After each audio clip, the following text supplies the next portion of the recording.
तो पैनलिस्ट उनको तारुफ करवा दें. Jeff Gates, who's a Vietnam veteran, educator and consultant to government. He served for 7 years as counsel to the U.S. Senate Committee on Finance. He's author of several books, and the latest of these books is Guilt by Association, and he's a contributor to Opinion Maker. Thank you very much for being with us. Gordon Duff is sitting next to him. He's a Marine Vietnam veteran, UN diplomat, defense contractor, and specialist on global trade, political and economic advisor to a number of governments in Africa and the Middle East. Regular contributor to Opinion Maker. Thank you very much for being with us. Good being here. Sirtaj Aziz, who's our next guest. He's sitting in Lahore. He's our former finance and foreign minister, and somebody who understands the complexities of global and regional politics very well. Sirtaj sir, thank you very much for being with us. And last but not least, Shari Rahman Sahiba, who's a member of Pakistan People's Party, but of late has shown a remarkable and constructive interest in foreign policy affairs, Pakistan, US. And the latest of the old theory is that we are united against Al-Qaeda. Assessment on that, united, that's the war that is all about in Afghanistan? I think we're really divided because we haven't figured out who the common enemy is, and at least from our perspective.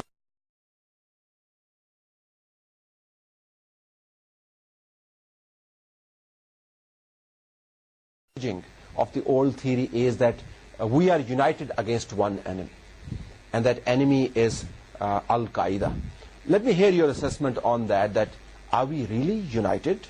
That's the war that is all about in Afghanistan? I think we're really divided because we haven't figured out who the common enemy is, and at least from our perspective, we were taken to war on false intelligence, generated, if you look to the source of it, all of it from either Israel or pro-Israelis. So we're in this theater waging war not for our interest, but for the interest of a country that many Americans still consider to be an ally. I try to point out in this book, Guilt by Association, that's not the case. We have taken to war based on deception and based on self-deceit. We deceived ourselves to think that this was a war we should be waging. It's not our war. Okay, this is very interesting, Gordon. Normally I get to hear the conspiracy theory, that is, that it's actually somebody else's agenda and the face is another state. But is Israel driving this conflict around the globe? Is that what we're hearing? Well, we have more than adequate reason to believe that Israel certainly manipulated the intelligence that led us to invade Iraq, which killed 1.6 million Iraqis, 5,000 Americans, disabled 400,000 American soldiers, and destroyed the U.S. economy.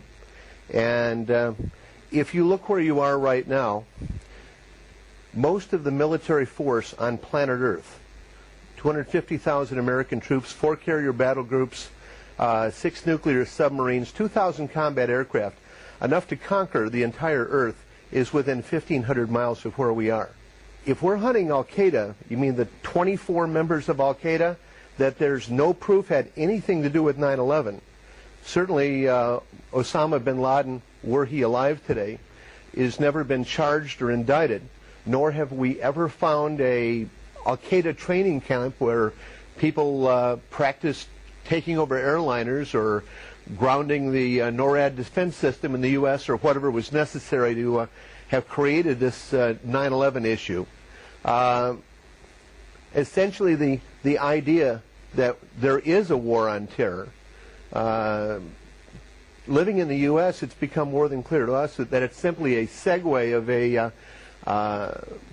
a game. Are you telling me that the entire structure of the U.S. government, the Pentagon, the DOD, the CIA, and the FBI, and the entire electoral process, and the decisions that are made through that process are all manipulated by a team in a country called Israel? Is that what the take is? We could say that enough of it to encourage policy in a government, well, let's say we're talking about, in this case, going into Iraq with the Bush administration.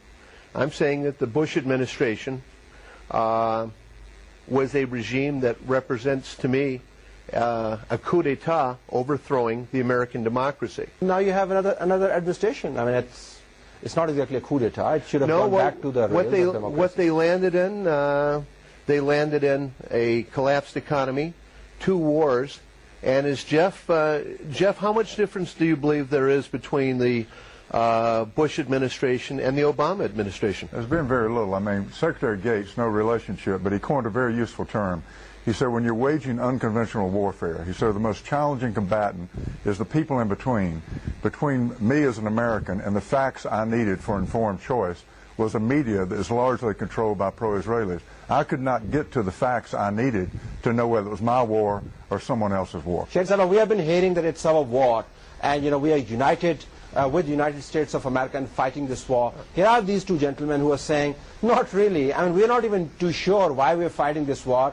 Why should we be rallying around this cause? Does it surprise you that this kind of argument is coming from the Americans? Well, actually, it doesn't, Talat, in a sense that alternative voices are always the norm in a pluralistic system, and there has been a great deal of opposition. I'm not gobsmacked. Obviously, I'm a little surprised about the Israel bit, leading such a large enterprise to turn foreign policy. It's like an aircraft carrier around.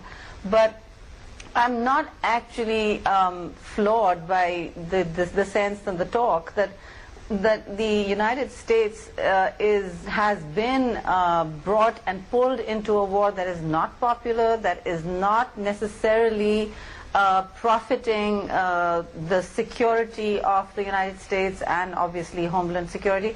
This is a very old argument, and I think that we must respect alternate voices, all nations, and this is one coming up.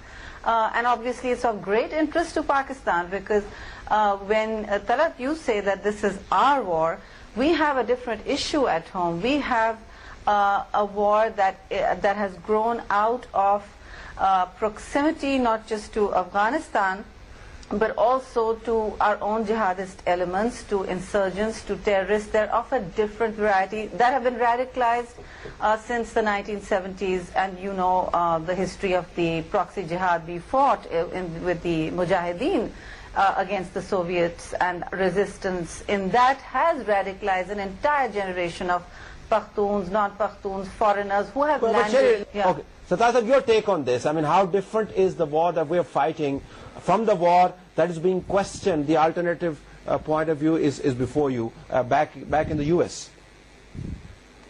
Well, I'm pleasantly surprised, because I had heard the follies of the Bush administration in attacking Afghanistan, but I was not aware of the extent to which the Israeli perception and intelligence had something to do with it. So it makes the thing even more depressing. From my perspective, I think the thing to see is Pakistan being an ally with the U.S. for the last, 5 decades. Look at the way these events have influenced Pakistan. First of all, we joined the Afghan war after the Russian attack in 1979 and play a major role in defeating the Russians with American help and the Mujahideen. And then they all abandon Afghanistan without realizing what will happen to the large number of people who have been trained in the name of religion and ideology. Obviously, they then converted themselves to Taliban and captured Afghanistan. And then if this war had not happened after 9/11, some other means had been found to counter the Al-Qaeda and the whatever elements were trying to threaten